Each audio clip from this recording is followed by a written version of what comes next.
Pernah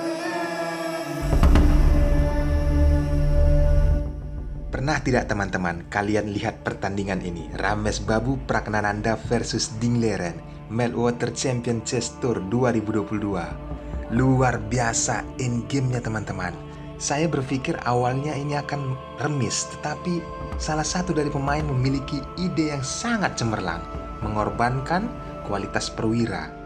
Ambil ilmunya. Saya akan menganalisis sesederhana mungkin agar kalian dapat mengerti dan bisa menjadikan pelajaran untuk saat bertanding. Langsung saja, Ramesbabu Pragnananda memegang bidak hitam dan Dingleren memegang bidak putih. Selamat menyaksikan.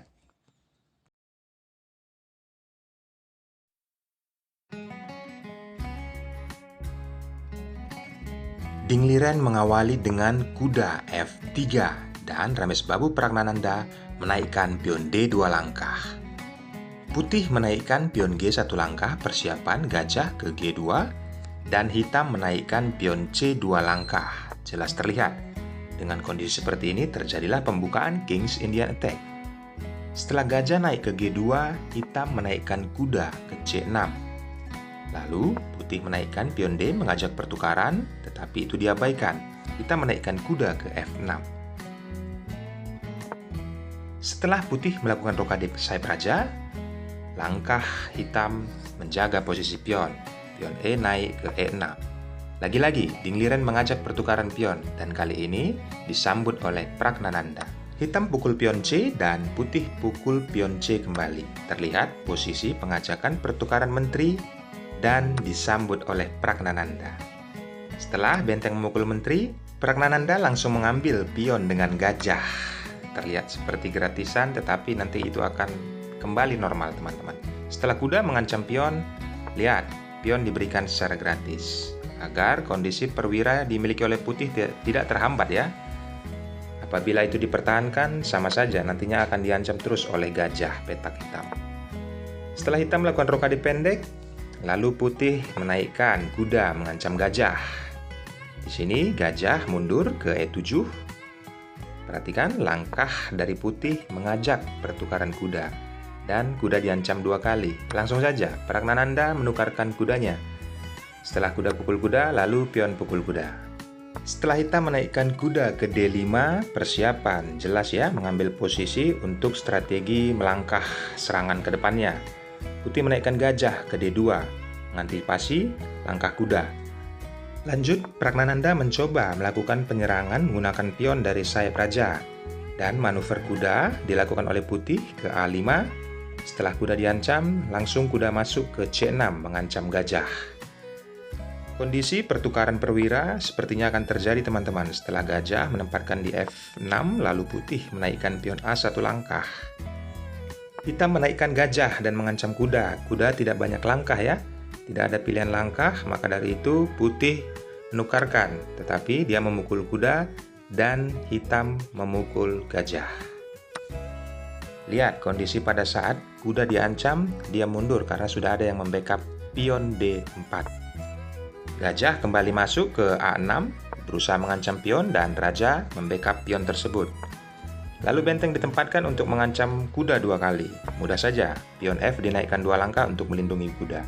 Setelah hitam menggeser dan mengambil jalur C, benteng di C8, putih menghindari pin-pinan dari gajah. Raja bergeser ke E1. Next, hitam mengikat gajah dengan pion di C4. Setelah itu, di sini kelihatan teman-teman, Dingleren mulai untuk bermain tertutup. Setelah benteng bergeser, lalu hitam pun menggeser bentengnya ke jalur B. Dingleren menaikkan bentengnya 1 langkah, persiapan untuk mendouble ya sepertinya. Dan hitam menaikkan pion A 1 langkah. Next, putih menaikkan gajah ke B4. Sudah jelas di sini terlihat teman-teman saat hitam mengajak pertukaran pion, tetapi Dingleren mengancam posisi benteng. Setelah benteng tidak berada di jalur B, maka pion A dinaikkan 1 langkah. Strategi ini diciptakan Dingleren agar permainan tertutup. Setelah benteng bergeser, jelas langsung berikat dengan pion. Gajah ditempatkan ke C5. Teman-teman pelajari langkah yang dilakukan oleh putih membuat posisi menjadi tertutup. Raja mulai aktif untuk adanya endgame ke depannya. Setelah Raja Putih ke C3, hitam juga mulai aktif, menaikkan pion H2 langkah. Melihat sayap menteri sepertinya sudah tertutup, maka dari itu hitam punya inisiatif menggedor dari sayap raja. Kita menaikkan raja ke G7. Benar saja, putih telah menempatkan ke B4. Sudah tertutup teman-teman. Pragnananda mencoba mendobrak dari sayap raja, tetapi dihambat. Pion H naik 1 langkah, kita mengajak pertukaran dan benteng membackup, bergeser ke H2. Pragnananda tetap mencari ide untuk membongkar pertahanan benteng Cina ini. Setelah terjadi pertukaran kuda, lalu seperti ada jalur F yang terbuka, dan ini dimanfaatkan hitam, menurunkan ataupun memindahkan gajah ke D3. Pion naik berharap bisa promosi ke depannya karena ada backupan dari gajah. Langsung ditutup kembali oleh Pragnananda untuk backupan dari benteng, gajah ke E4. Teman-teman harus bisa paham ya, setelah putih menaikkan pion dan ini merupakan ancaman, tetapi ada hal menarik yang dilakukan oleh Pragnananda ataupun yang dilakukan oleh hitam. Setelah semuanya terkunci, tertutup, tidak banyak pilihan yang dilakukan oleh Pragnananda, apakah posisi remis atau mengorbankan perwiranya ataupun kualitas perwira.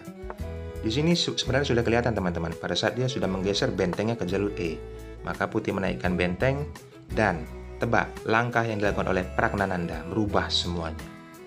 Dengan kondisi seperti ini sudah terkunci, tetapi dia merubah, mengambil langkah inisiatif. Apa itu? Apakah kalian sudah mendapatkannya teman-teman? Baik, kita akan cocokkan. Dia memukul pion dengan benteng, menukarkan kualitas. Langsung saja disambut oleh Ding Liren, memukul benteng dengan gajah. Sebelum gajah dipukul oleh raja, hitam melakukan skak. Tidak ada pilihan, raja harus mundur. Karena penempatan yang dilakukan oleh hitam, dia sudah memperhitungkan pada saat melakukan pertukaran perwira ataupun pertukaran kualitas, benteng harus ditempatkan di C4. Setelah Raja Putih bergeser, lalu gajah dipukul oleh raja.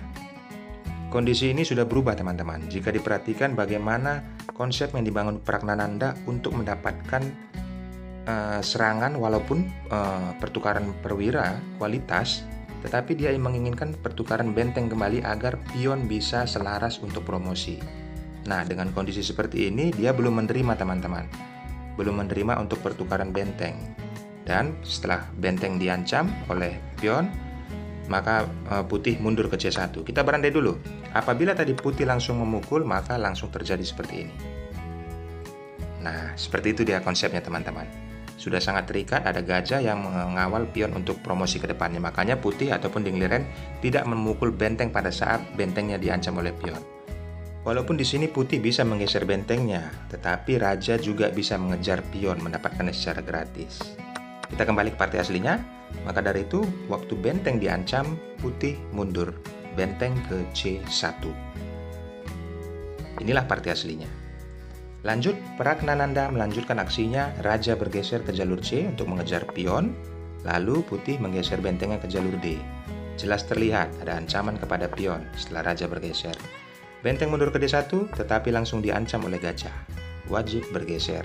Dan Ding Liren menggeser ke jalur F. Setelah itu, raja memukul pion. Tidak banyak pilihan. Di sini Ding Liren memutuskan untuk memukul benteng, tetapi langsung disambut oleh pion dan kondisi tidak baik-baik saja walaupun putih menaikkan pion, berharap agar promosi. Hitam tidak bisa memukul pion itu dengan gajah. Apabila gajah memukul dengan pion, maka benteng akan pukul pion yang ada di F5. Maka dari itu, hitam menaikkan pion dan skak. Dan di sini Ding Liren menyerah. Kenapa menyerah? Kita lanjutkan teman-teman, agar tidak jadi penasaran dan harus ambil ilmunya. Setelah kondisi seperti ini, raja wajib bergeser ke C2, lalu gajah masuk posisi skak. Raja mundur ke C1, lalu pion maju satu langkah lagi akan mendapatkan ancaman bagi raja putih. Mungkin putih bisa, ini langkah terbaik, mendapatkan promosi ya, menaikkan pion D, lalu pion maju dan posisi skak. Raja bergeser, terjadilah menteri. Pion berubah jadi monster. Skak, raja naik ke E2, lalu skak di C2. Raja turun kembali ke E1 dan skak. Selesai. Ambil pelajaran pentingnya teman-teman. Saya akan terus memberikan analisis sederhana mungkin dari pecatur-pecatur dunia.